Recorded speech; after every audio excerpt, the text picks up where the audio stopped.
students. So our chapter Human Reproduction is going on, part 4. Now today we'll study about gametogenesis. Gametogenesis is the process by which male and female sex cells or gametes, that is sperms and ova, are formed respectively in male and female gonads. So the gametes differ from all other cells, somatic cells, basically, as their nuclei contain only half the number of chromosomes. If in a human cell 46 chromosomes are present, then the gametes will be having only 23.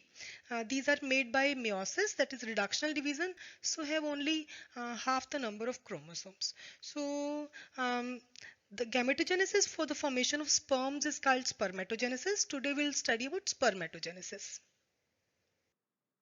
So in this slide, we'll study about spermatogenesis. Spermatogenesis, I have already told you, the process of formation of sperms is called spermatogenesis.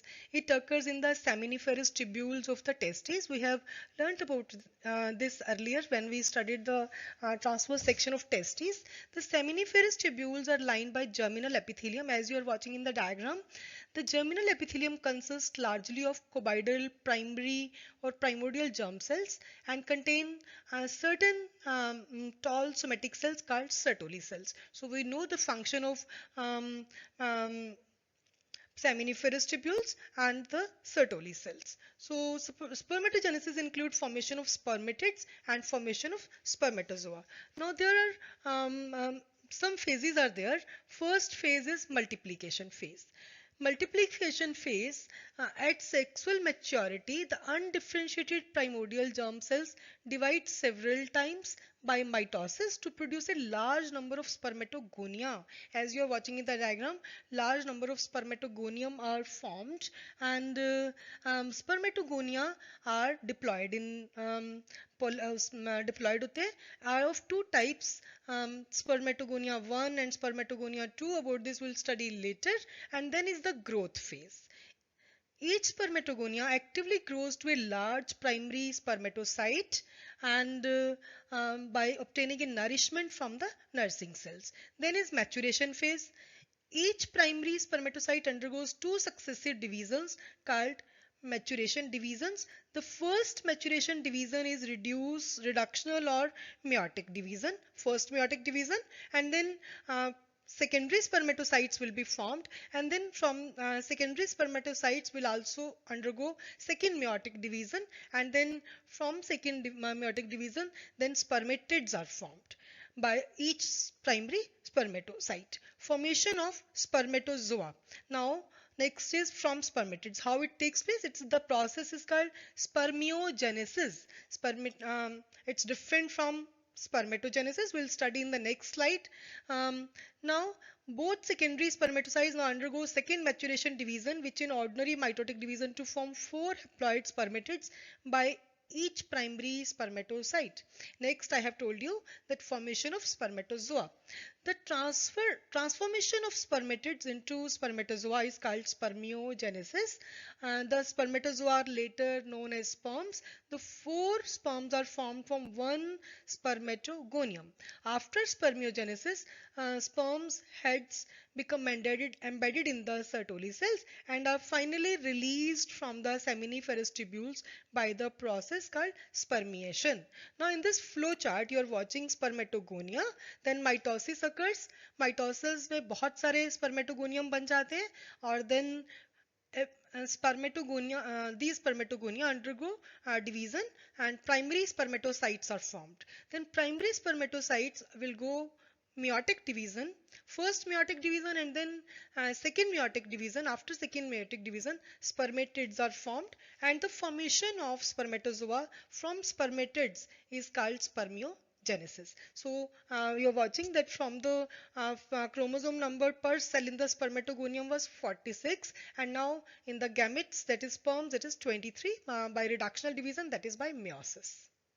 This is for your revision only, that what is the difference between spermatogenesis and spermiogenesis. So I have told you earlier, you can learn from the differences from this slide. So in this slide, there is hormonal control in male reproductive system. Which hormones act to maintain the male reproductive system? The growth, maintenance and functions of male reproductive system are here.